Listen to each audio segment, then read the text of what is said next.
इस स्वतंत्रता महायज्ञ में कई वीर वर आए काम। इस स्वतंत्रता के इस महायज्ञ में, इस महान स्वतंत्रता की लड़ाई में बहुत सारे वीरवर यानी बहुत सारे योद्धा काम आ गए। काम आ गए मतलब शहीद हुए।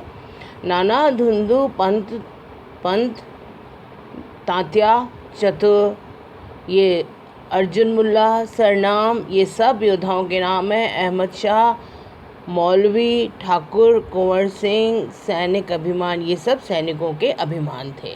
ये सब ऊपर जितने भी नाम हैं, नाना धुंधु पंत तात्या, ये सब योद्धाओं के नाम हैं। ये सब बड़े बड़े योद्धा जो हैं वो इसमें ये सैनिकों के अभिमान बन गए। भारत के इतिहास नमन में अमर रहेंगे इनके नाम। इन सब के नाम भारत के इतिहास में अमर रहेंगे, इन सब के नाम। लेकिन आज जुर्म कहलाती उनकी जो कुर्बानी थी। लेकिन आज जो है, आज अगर हम जब इसको पढ़ते हैं तो जो क्रिटिक्स हैं, जो आलोचक हैं, वो पता नहीं क्या क्या बोलते रहते हैं, पता नहीं कहाँ कहाँ से इनकी आलोचना करते रहते हैं।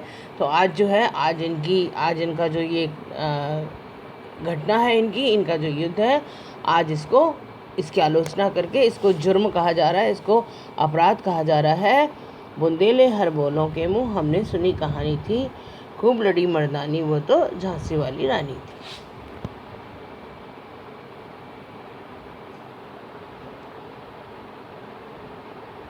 इनकी गाथा छोड़ चले हम झांसी के मैदानों में।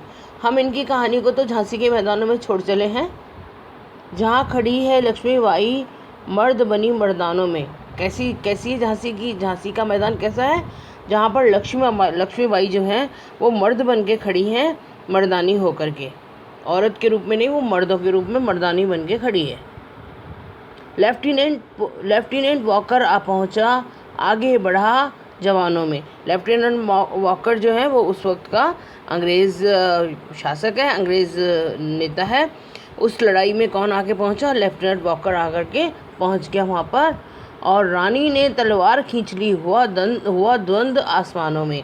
रानी ने उसको देख करके, रानी को और गुस्सा आ गया और उसने तलवारें जो हैं वो तलवारें खींची और हुआ युद्ध आसमानों में। आसमानों का मतलब बहुत भयंकर युद्ध होने लगा और बहुत ज़्यादा हवा में तलवारें चलने लगी। जख्मी होकर वॉकर भागा। वॉकर जो है वो जख्मी होकर भाग गया।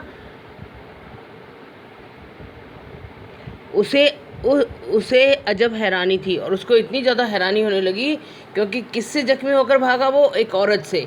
वो ये समझ के आया था कि एक औरत सामने लड़ रही है, कोई परेशानी नहीं है, हम तो उसको बहुत जल्दी से उसको हरा देंगे, इसलिए वो बहुत हैरान था। लेकिन वो जख्मी होकर भागा और खूब लड़ी मर्दानी वो तो झांसी वाली रानी थी। बुंदेले हर बोलों के मुँह हमने सुनी कहानी थी। ठीक है। विजय मिली पर अंग्रेज़ों की फिर सेना आई थी। विजय लेकिन किसको मिली? अंग्रेज़ों को। क्योंकि इस लड़ाई के बाद जब वॉकर चला गया, लेकिन वो उनके पास तो सेना बहुत ज़्यादा थी अंग्रेज़ों के पास, इसलिए वो थोड़ी देर के बाद वापस अंग्रेज़ी सेना जो है इकट्ठी होकर के वापस आ गई। उनके जनरल स्मिथ सम्मुख, और उनके आपके सामने कौन था? आपके जनरल स्मिथ था। वॉकर तो हार के भाग गया, आपके जनरल स्मिथ सामने आया। उसने मूंग की खानी थी और उसे क्या खाना था? उसे मूंग की खानी थी। अब उसकी लड़ाई, उसके हारने की बारी उसकी थी। काना और सुंदरा सखियां रानी के संग आई थी। ये जो दो सखियां थी वो रानी के साथ बहुत ज़्यादा अंत तक रहीं और उसके साथ ही थी काना और सुंदरी। ये सखियां उसके साथ थी। युद्ध क्षेत्र में उन दोनों ने भारी मार मचाई थी। वो दोनों सखियां भी तलवारबाजी में और इन सब में बहुत एक्सपर्ट थी। उन दोनों ने भी युद्ध में जो है वो बहुत ज़्यादा भारी मार मचाई थी। अब वो बिल्कुल जीत ही चुके थे। उनकी झांसी की रानी जो है वो एकदम कर्नल स्मिथ को हरा चुकी थी और बहुत आराम था। लेकिन इसी बीच में पर पीछे रियोट्स आ गया। एक ये फिर तीसरा ऑफिसर है ये रियोट्स। ये रियो रोज जो है ये पीछे से आ गया। हाय, घिरी अब रानी थी। वो और ज़्यादा लंबी चौड़ी सेना के साथ आया और उसने पूरी सेना को घेर लिया। बुंदेले हर बोलों के मुँह हमने सुनी कहानी थी, खूब लड़ी मर्दानी वो तो झांसी वाली रानी थी। तो भी रानी मार काट कर चलती बनी। इन सब के बावजूद भी रानी को पता था कि उनके पास बहुत कम सैनिक रह गए हैं, सेना बहुत ज़्यादा है अंग्रेज़ों की। उसके बावजूद भी उसने छोड़ा नहीं, अपना साहस नहीं छोड़ा और मार काट मचाना शुरू कर दिया उसने। तो भी रानी मार काट कर चलती बनी सेना के घेरे, सेना के फेरे, सेना की ओर मार काट करती हुई फैलती चली गई, मतलब मारती चली गई लोगों को। लेकिन सामने नाला आ गया और वो मारती मारती भी वो फिर भी जीत जाती, लेकिन सामने आ गया नाला और था यह संकट विषम अपार। बहुत ही ज़बरदस्त संकट आ गया, क्योंकि सामने कौन था? नाला। और गड़बड़ एक और हो गई, घोड़ा वहाँ पर अड़ गया, क्योंकि घोड़ा आगे चलने में विवश था।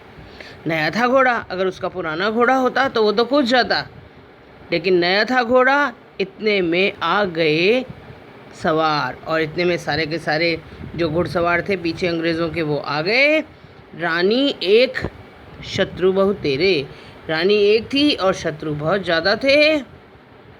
होने लगे वार पर वार, और वार पर वार होने लगे रानी के ऊपर। और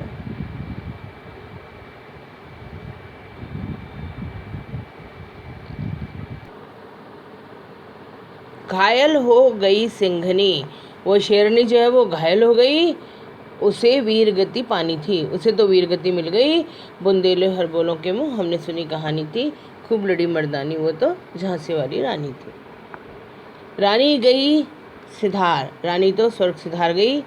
चिता अब उसकी दिव्य सवारी थी, अब उसकी जो चिता है, उसका जो शव है, वो एक बहुत ही ज़्यादा दिव्य सवारी के रूप में, यानी दिव्य बहुत ज़्यादा विशेष सम्मान के साथ उसे लाना था।